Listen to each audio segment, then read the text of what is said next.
Bismillahirrahmanirrahim. Assalamualaikum warahmatullahi wabarakatuh.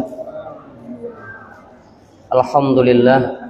Assalatu wassalamu ala Rasulillah Muhammad ibni Abdillah. Qala ta'ala fi kitabihil karim, ya ayyuhan nasu u'budu rabbakumul ladzi khalaqakum wal ladzina min qablikum la'allakum tattaqun. Wa qala Rasulullah sallallahu alaihi wasallam, ittaqillaha haitsuma kunta wa adbi'is sayyi'atal hasanata tamhuha wa khaliqin nas bi khuluqin hasan. Shadaqallahul azim wa shadaqa rasuluhul karim. Yang saya hormati Bapak Ketua Masjid Al-Aqsa Prabu Jaya, Pak Ali Nafiah, Pak Haji Alwi Jauhari, Bapak pembawa acara Ustadz Muslimin yang sudah hubungi kami beberapa waktu yang lalu keliru. Akhirnya diundurkan, tukar jadwal. Mudah-mudahan semuanya Allah sehatkan, berkahi umurnya dalam kemanfaatan dan keberkahan, dan umumnya seluruh yang hadirin wal hadirat jamaah salat maghrib dan isya yang dirahmati, diberkahi oleh Allah Subhanahu wa taala. Amin ya rabbal alamin. Mengambil munasabah atau momen yang sebentar lagi akan meninggalkan kita, yaitu Rabiul Awal, bulan kelahiran Nabi. Ini sengaja kita ambil materi berbeda, Ustaz. Insyaallah nanti kalau Allah kasih kesempatan kita akan bahas sholat lagi. Hadirin rahimakumullah, langsung saja kami agak cepat menyampaikan ceritanya, sejarahnya. Jadi sejarah ini diambil dari sebuah karangan besar, kitab besar namanya Qososul Anbiya, kisah-kisah para nabi. Penulisnya adalah Al-Mufassirun Kabir, seorang ahli tafsir besar, yaitu Imam Ibnu Katsir. Imam Ibnu Katsir penulisnya, kemudian karyanya Qososul Anbiya, kisah-kisah para nabi. Kemudian nanti akan kita padukan dengan sebuah kitab yang ditulis oleh Syekh Sayyid Zainal Abidin Ja'far bin Hasan bin Abdul Karim Al-Husaini. Beliau adalah cucu Rasulullah, lahir di Madinah, belajar di Madinah, menikah bekerja di Madinah, meninggal di Madinah, dimakamkan di pekuburan Baqi belakang Masjid Nabawi dekat Rasulullah Shallallahu Alaihi Wasallam. Ini buku kedua yang akan kita ambil. Kemudian buku ketiga yaitu karangan orang India, namanya Syekh Sofiyuddin Mubarakfuri.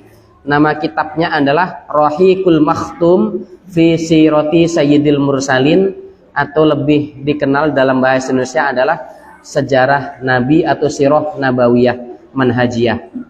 Cuman yang saya bawa satu. Hadirin rahimakumullah, langsung saja.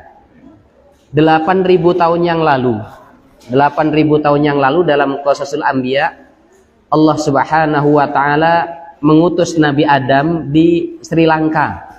Ada yang mengatakan seperti itu dan ada yang mengatakan di India. Kita tidak mempermasalahkan ini. Nabi Adam berusia 900 tahun lebih, 940-an tahun. Kemudian memiliki 40 orang putra-putri. Kemudian di antara putra-putri itu ada yang bernama Sis. Dari sinilah nanti menurunkan Nabi yang kedua setelah 4 keturunan di bawahnya, yaitu Nabi Nuh. Nabi Idris, maaf. Nabi Idris. Dari Idris nanti menurunkan Nabi Nuh. Nabi Nuh ini memiliki 4 putra.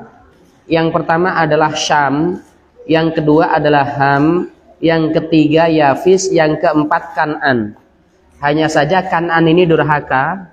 Ketika Nabi Nuh terombang-ambing di lautan dan beliau melihat anaknya naik puncak tertinggi, didekati dan mengatakan dalam Al-Quran, Qala ya bunayya irkam ma'ana, wahai anakku, mari berlayar bersama bapak masuk ke bahtera.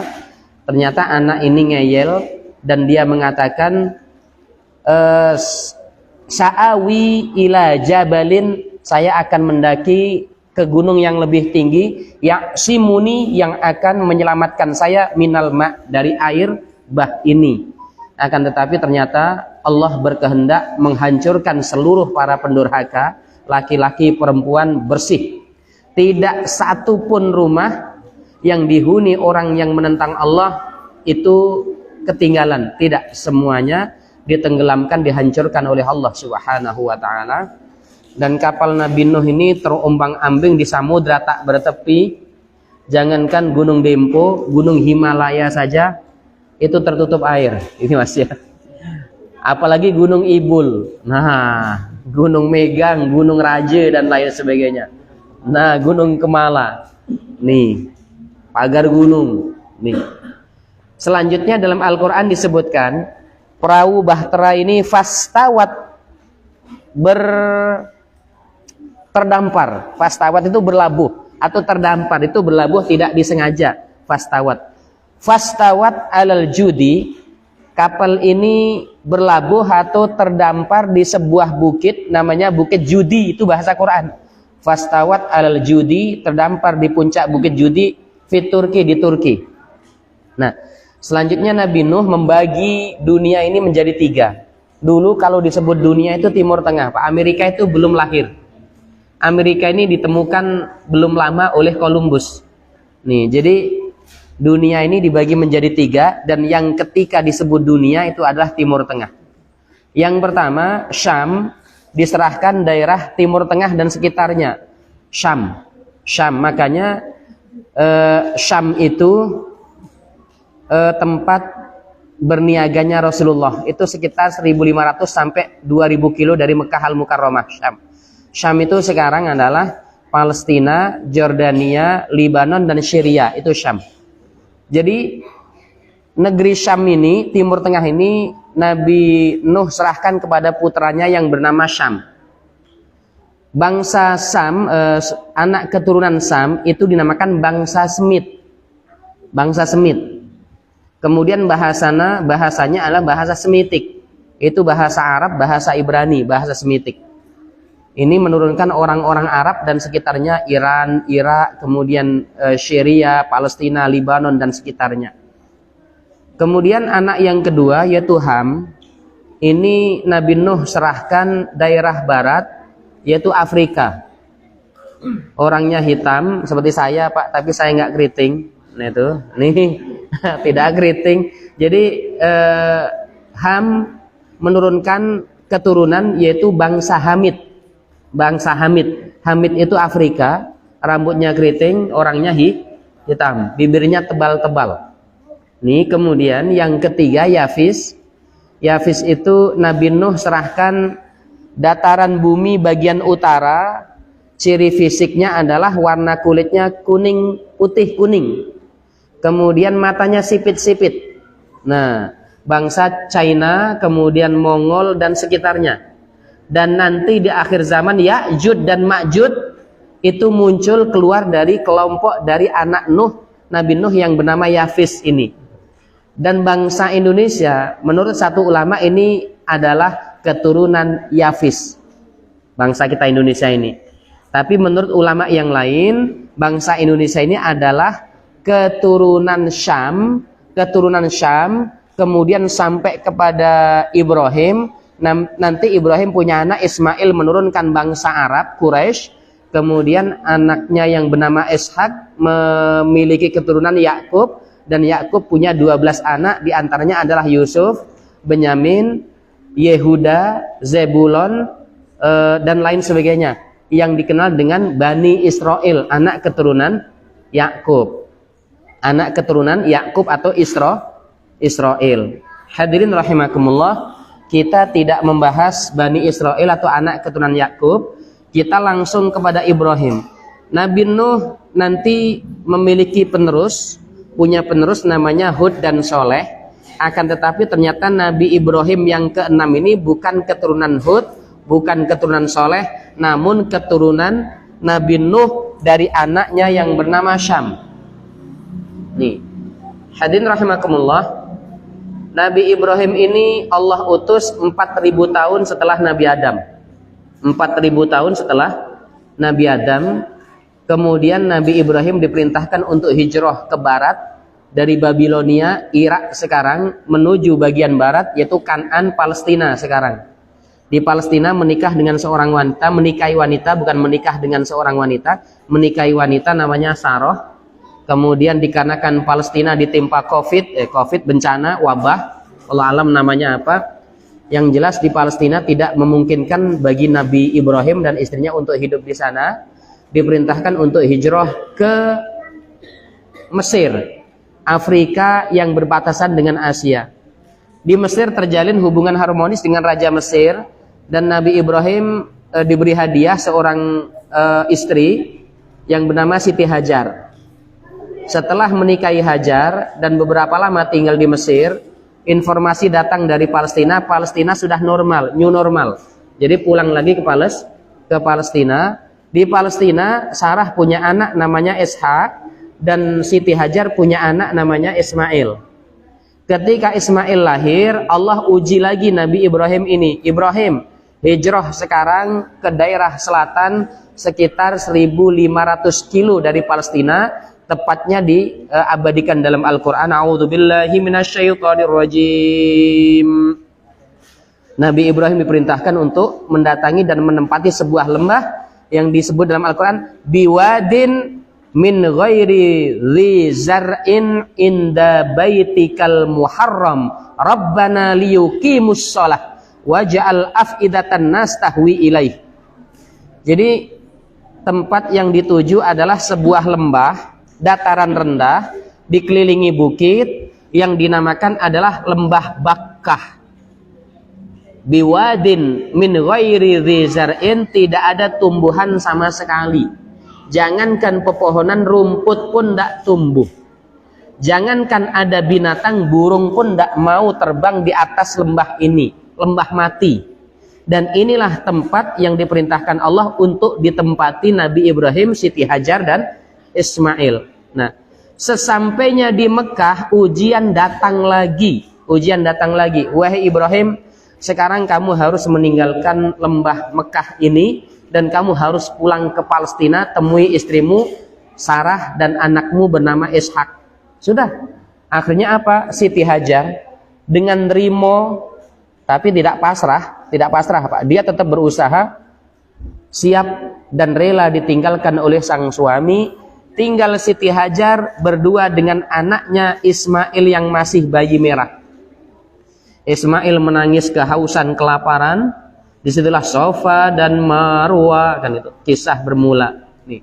Jadi Siti Hajar ini dari sekarang sumur Zam-Zam itu melihat ke arah kanan, dia melihat di puncak bukit itu ada air, yaitu Bukit Safa. Makanya ketika kita umroh nanti setelah minum air Zam-Zam menuju Bukit Safa, sebelum naik ke puncak kita diperintahkan oleh Allah, Rasulnya takbir di sana, Allahu Akbar wala na'budu illa iyah sampai akhir. Ternyata sesampainya Siti Hajar ke puncak bukit itu tidak ada apa-apa, fata morgana. Kemudian Siti Hajar ini berbalik mengarah ke belakang, melihat dari kejauhan di puncak seberang sana itu ada air, yaitu Bukit Marwa. Berlari-lari, kemudian mengerahkan seluruh tenaga berlari menuju puncak Bukit Marwa. Ternyata sesampainya di puncak tidak ada apa-apa, dan ini dilakukan berkali-kali sampai 7 kali. Sudah tidak kuat, kembali lagi menemui anaknya yang kakinya keroncal-keroncal. Apa keroncal-keroncalnya? Menghentak-hentak, meronta-ronta, menghentak-hentak, meronta sambil menghentak-hentak. Nah, disitulah kuasa Allah Subhanahu wa ta'ala, tanda-tanda kebesaran Allah ini muncul. Zam-Zam, memancarlah air dari dalam bumi, bertasbih Siti Hajar kepada Allah Subhanahu wa ta'ala, diberi minum anaknya dengan air Zam-Zam tersebut. Kemudian dibuatlah telaga. Lama-kelamaan ada binatang datang minum, ada burung datang minum. Lama-kelamaan ada kafilah. Ini ada air nih, membuat perkampungan. Yang nantinya ketika usia Nabi Ibrahim, usia Nabi Ismail sekitar 8 tahun, diperintahkan oleh Allah atas ajakan ayahnya Ibrahim untuk membina Ka'bah, untuk membangun Ka'bah. Nah, ketika Nabi Ibrahim membangun Ka'bah dan sudah selesai, Nabi Ibrahim alaihi salam berdoa khusyuk kepada Allah Subhanahu wa taala. Ini terabadikan dalam surat Al-Baqarah ayat 129. A'udzu billahi minasyaitonir rajim. Bismillahirrahmanirrahim. Rabbana wab'ats fihim rasula. Rabbana, Tuhan kami. Ternyata Nabi Ibrahim panggil Allah dengan sebutan Tuhan. Rabbana, Tuhan kami. Jadi jangan kita berkelahi gara-gara memanggil Allah dengan sebutan Tuhan kami. Banyak sekali Al-Quran menyebutkan kata-kata Tuhan setelah diterjemahkan.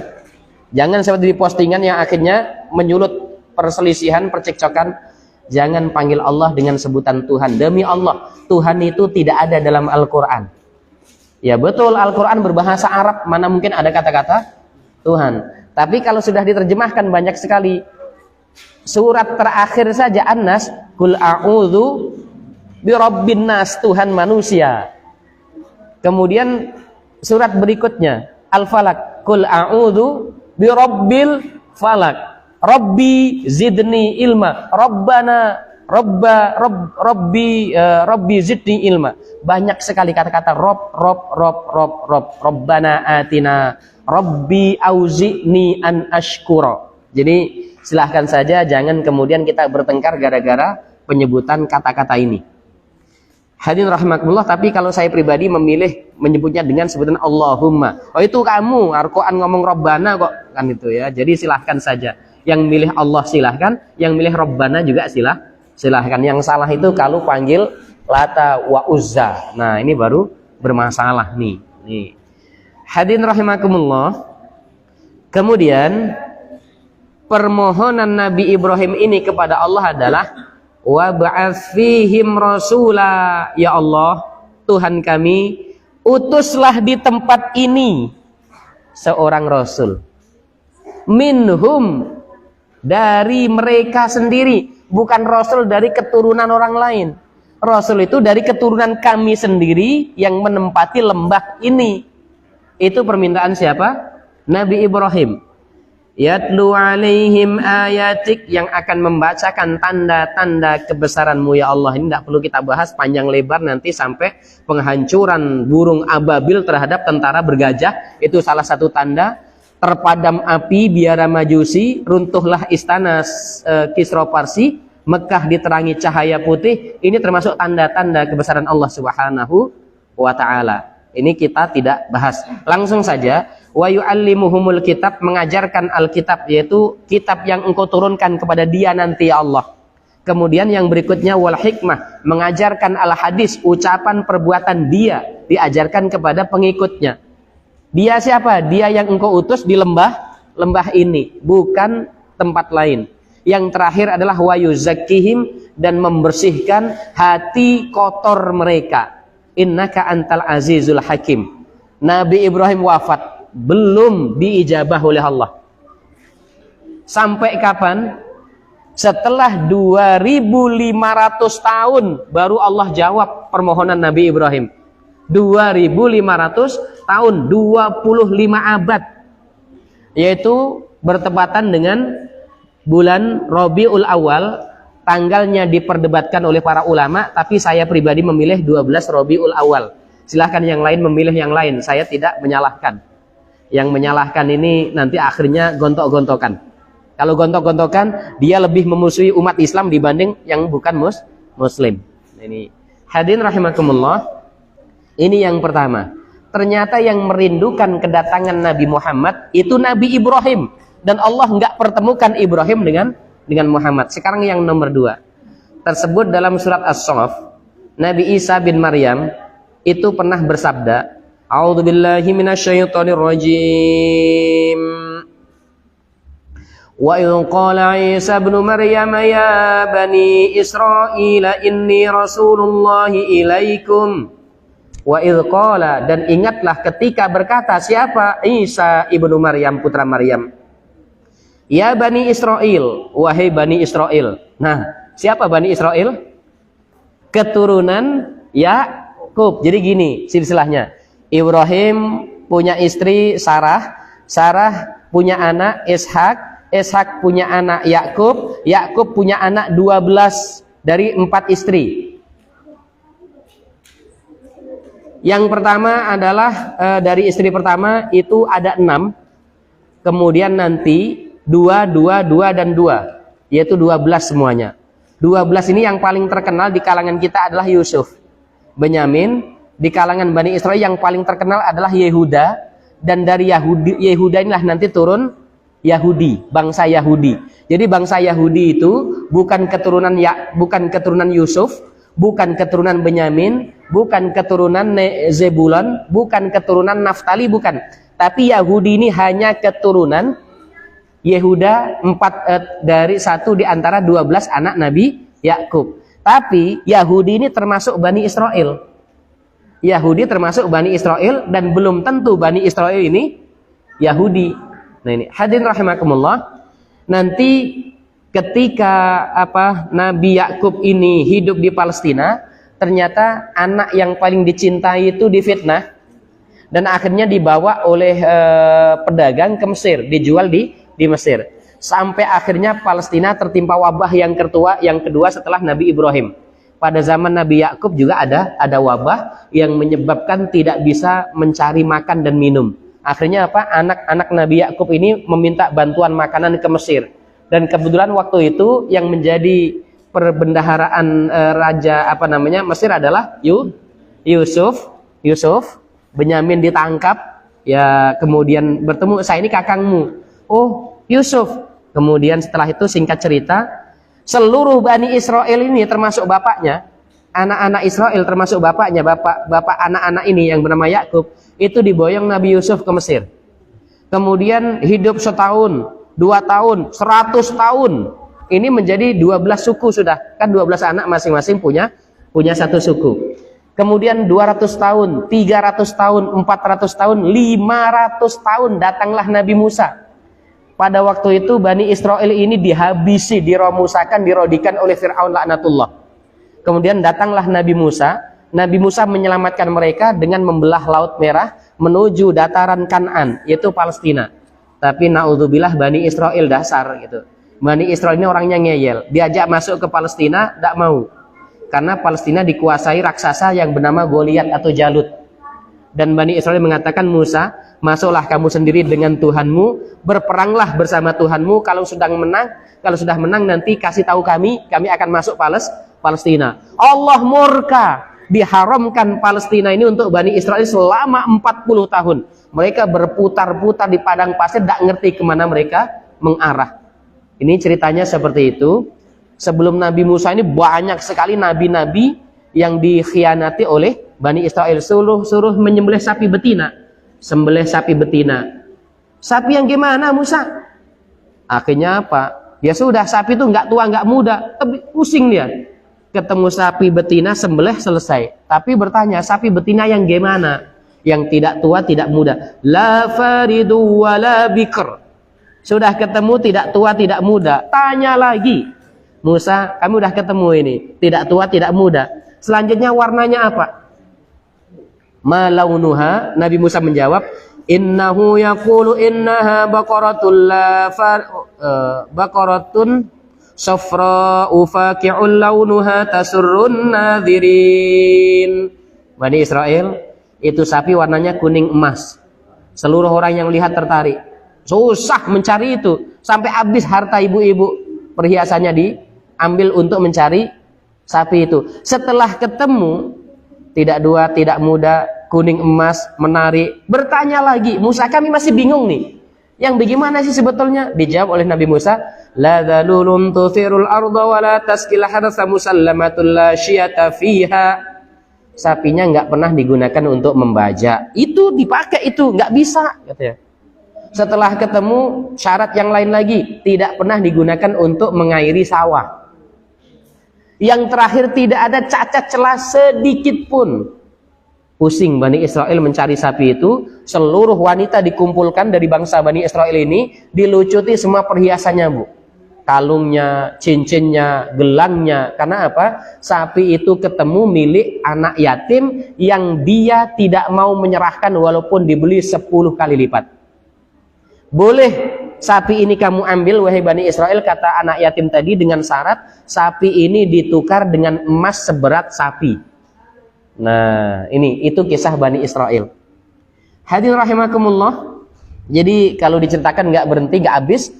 Akhirnya apa? Nabi Yusuf, Nabi Musa membawa Bani Israel ke Palestina walaupun mereka tidak mau masuk Palestina, dan akhirnya diusir oleh Allah. Kemudian nanti turunlah nabi baru lagi, yaitu Yusha bin Nun, yang sampai akhirnya nanti Daud, Sulaiman, Ilyasa, Yunus, Zakaria, Yahya, Isa. Nah, itu semuanya Bani Israel. Nabi Isa ini ngomong, wahai Bani Israel, inni rasulullahi ilaikum. Saya adalah utusan Allah untuk kalian. Ini Pak yang perlu kita pahami. Ucapan Nabi Isa ini, saya adalah utusan Allah untuk kalian. Kalian itu siapa? Bani Israel. Jadi orang Prabu Mulih ini bukan Bani Israel. Jadi tidak terpanggil oleh panggilan Nabi Isa. Orang Blida, orang Lubai, orang Makassar, orang Irian Jaya, orang Jawa, Madura, Taiyo, itu bukan Bani Israel. Jadi tidak terpanggil panggilan Nabi Isa. Kalau ada orang-orang ini ternyata memenuhi panggilan Nabi Isa, itu tamu tak diundang oleh Nabi Isa sebetulnya.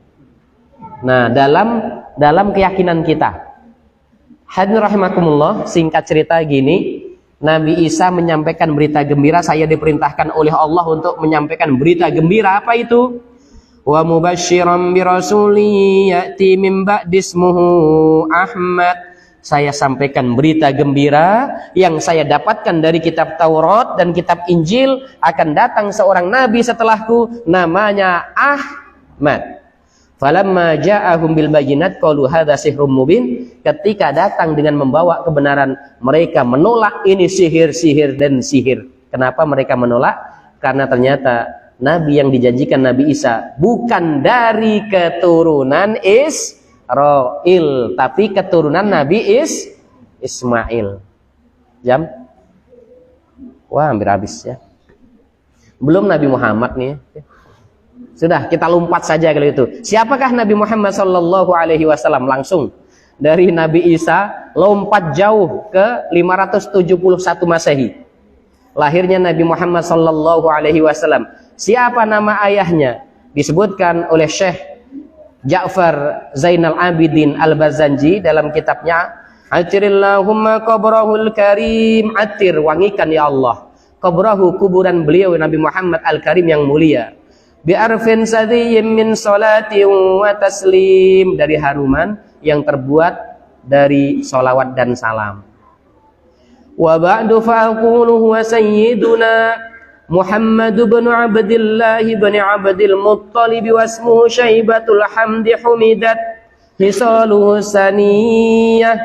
Artinya gini, wa ba'du, dan setelah itu saya mengatakan, fa'aqul, saya mengatakan, huwa, dia adalah sayyiduna, junjungan kita, penghulu kita, Muhammad ibni Abdillah, Muhammad anak Abdillah, ibni Abdil Muttalib, anak Pak Abdul Muttalib, kakeknya, nama aslinya Syaibatul Hamdi, panggilannya Abdul Muttalib. Syaibatul Hamdi dipanggil Abdul Muttalib. Siapa? Anak siapa?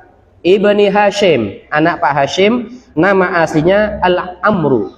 Amru anak Abdi Manaf, nama aslinya adalah, kok lupa saya, ini Ibni Abdi Manaf wasmuhu Al-Mughirah.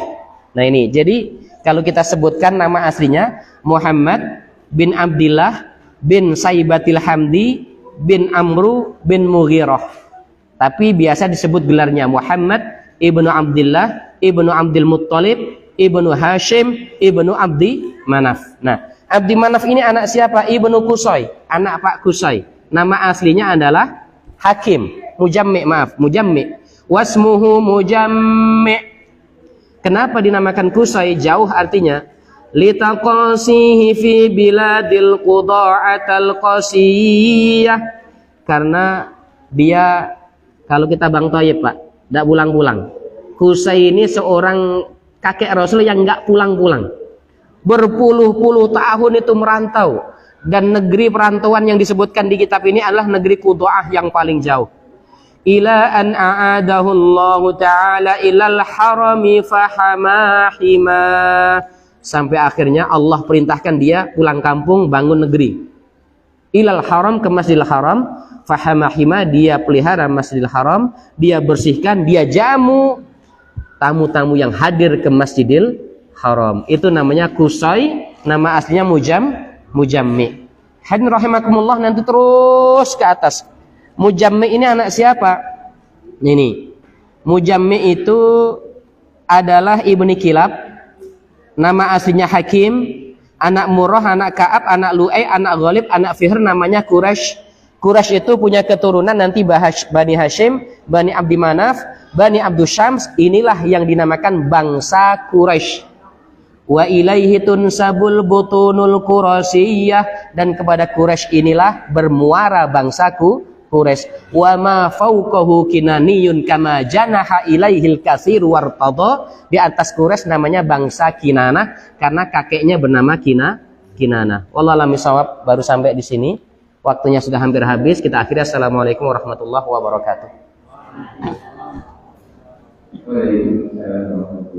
Terima kasih Pak Ustaz atas kajiannya sangat bermanfaat sekali.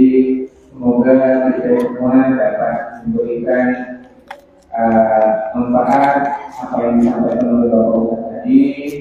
Bapak-bapak, ibu-ibu, ada kiranya pertanyaan? Masih lumayan banyak waktunya.